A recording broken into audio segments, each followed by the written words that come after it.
करते हैं। आज हम पढ़ने वाले अनकाउंटेबल और काउंटेबल नाउन के बारे में। वैसे तो ऐसा कहा जाता है काउंटेबल नाउन वो होती हैं जिन्हें हम संख्याओं के साथ गिन सकते हैं, मतलब कि 1 2 3 4 वगैरह वगैरह। और अनकाउंटेबल वो होती हैं जिन्हें संख्याओं के साथ नहीं गिना जा सकता। अनकाउंटेबल नाउन हमेशा प्लूरल में यूज़ होते हैं, इनका सिंगुलर फॉर्म नहीं होता। सेकंड बात, इनके साथ आर्टिकल ए और एन का प्रयोग नहीं होता है। मैं आज आपको ऐसी 2 ट्रिक बताऊंगा जिससे आप झट से पता लगा पाएंगे कि कौन सी नाउन काउंटेबल है, कौन सी नाउन अनकाउंटेबल है, कौन सी नाउन गणनीय है, कौन सी अगणनीय है। अगर हमें पता करना हो कौन सी नाउन काउंटेबल, कौन सी अनकाउंटेबल, तो हम बेसिकली क्या करते हैं, उसका प्लूरल फॉर्म बना लेते हैं। अगर प्लूरल फॉर्म बन रहा है तो वो काउंटेबल है, और अगर नहीं बन रहा है तो अनकाउंटेबल है। जैसे कि काउंटेबल का एग्जांपल समझिए, बॉय का बॉयज़ हो जाएगा, गर्ल का गर्ल्स हो जाएगा, टेबल का टेबल्स हो जाएगा, कंप्यूटर का कंप्यूटर्स हो जाएगा। तो इनके सिंगुलर और प्लूरल बन रहे हैं। वैसे अनकाउंटेबल नाउन्स का देखेंगे तो वाटर का वाटर्स नहीं होगा, टी का टीज़ नहीं होगा, ऑयल का ऑयल्स नहीं होगा, मिल्क का मिल्क्स नहीं होगा। बेसिकली जिसका प्लूरल फॉर्म बनता है वो काउंटेबल होता है, और जिसका नहीं बनता है वो अनकाउंटेबल होता है। ट्रिक नंबर 2 और भी सरल है, उसमें बस आपको कुछ नहीं करना है, नाउन के आगे डिजिट ऐड करनी है, मतलब कि नंबर ऐड करना है। जैसे कि 10 बॉयज़, 10 गर्ल्स, 10 टेबल्स, 10 कंप्यूटर्स। तो बेसिकली काउंटेबल नाउन के सामने अगर हम संख्या पर रखेंगे तो वो सही होगी।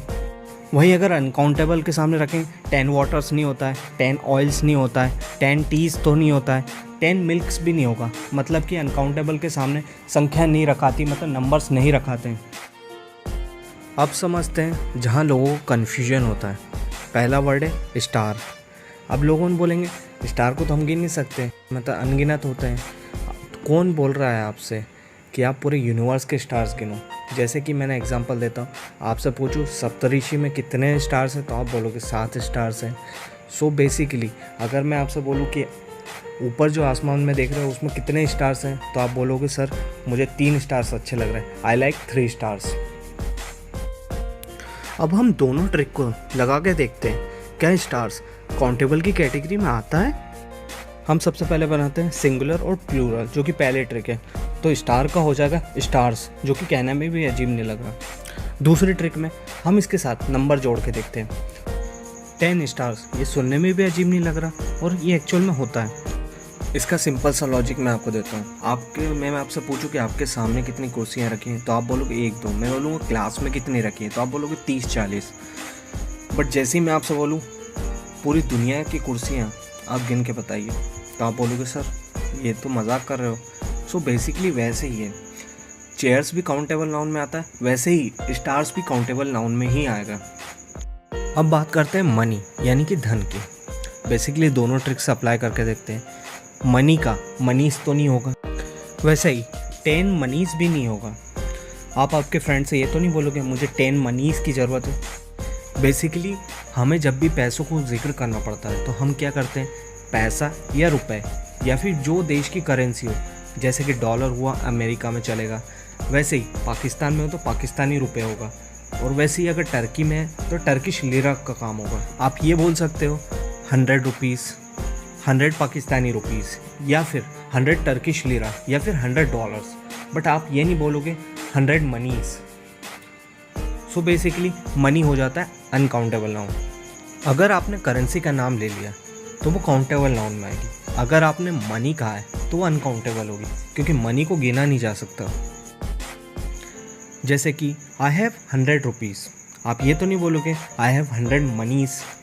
वैसे ही could you please lend me $50, आप ये थोड़ी बोलोगे could you please lend me 50 monies. आप करेंसी का नाम ही लोगे। वैसे तो कॉफ़ी, मिल्क, ब्रेड, चीज़, राइस, हनी, ये सभी अनकाउंटेबल नाउन है। कभी कभी नाउन्स की क्वांटिटी बताने के लिए हम मेजरमेंट वर्ड्स का यूज़ करते हैं। जैसे a cup of coffee, a bottle of milk, a slice of bread, a piece of cheese, a grain of rice, a jar of honey. इसमें कप, बॉटल, स्लाइस, पीसेस या फिर grain, jar, ये सभी measurement words हैं। पर कुछ ऐसे word होते हैं जैसे कि फर्नीचर, एडवाइस, इंफॉर्मेशन, चौक, इनका कोई प्लूरल में चेंज नहीं हो सकता, बट इनके साथ एक फ्रेज ए पीस ऑफ का यूज़ करके सिंगुलर नाउन में कन्वर्ट कर देते हैं। जैसे कि इन्फॉर्मेशन एक प्लूरल होता है, क्योंकि इन्फॉर्मेशन बहुत सारी होती है। अगर उसमें से एक इन्फॉर्मेशन की बात करनी है तो हम बोलते हैं ए पीस ऑफ इन्फॉर्मेशन। कुछ नाउन ऐसी होती है जो काउंटेबल और अनकाउंटेबल दोनों में यूज़ होती है। वो सेंटेंस की सिचुएशन पर डिपेंड करता है कि हम उसे काउंटेबल की तरह यूज़ करते हैं या अनकाउंटेबल की तरह। जैसे कि हेयर मतलब कि बाल। हेयर बेसिकली अनकाउंटेबल नाउन में होता है, हेयर को गिना नहीं जाता है। जैसे कि माई हेयर इज़ ब्लैक, मेरे बाल काले हैं। इस सेंटेंस में हेयर को अनकाउंटेबल की तरह यूज़ किया गया। इस सेंटेंस में इसका प्रयोग इसलिए हुआ क्योंकि हमेशा अनकाउंटेबल नाउन के साथ हमेशा इसका प्रयोग होता है, ना कि आर का। पर हम हेयर का यूज़ काउंटेबल नाउन के साथ भी कर सकते हैं। जैसे यक, I found 2 hairs in the vegetables. छी, मेरी सब्ज़ी में 2 बाल मिले। इस सेंटेंस में हेयर को काउंटेबल नाउन की तरह यूज़ किया गया है। इसी तरह आपका काउंटेबल नाउन और अनकाउंटेबल नाउन कंप्लीट हुआ। उम्मीद करता हूँ वीडियो पसंद आया होगा। अगर वीडियो पसंद आए तो लाइक करिए।